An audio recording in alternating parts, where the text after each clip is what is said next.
भरधाव वेगाने येणारी कार डिव्हायडरवर धडकली आणि घेतला पेट. भरधाव कार चालकाचे नियंत्रण सुटल्याने डिव्हायडरवर धडकून पेट्रोल टाकी फुटल्याने पेटली.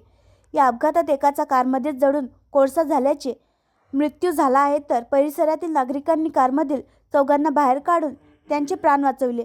सदर घटना 22 डिसेंबर रोजी दुपारी 4:30 वाजता घडली.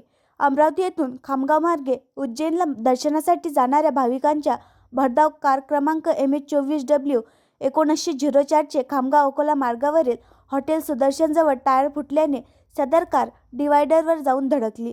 या धडकेत कारच्या पेट्रोल टाकीचा भडका झाल्याने कारने पेट घेतला.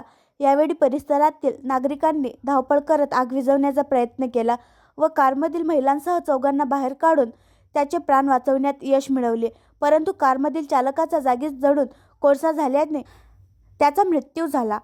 मृतकाचे नाव अरुण बाबूराव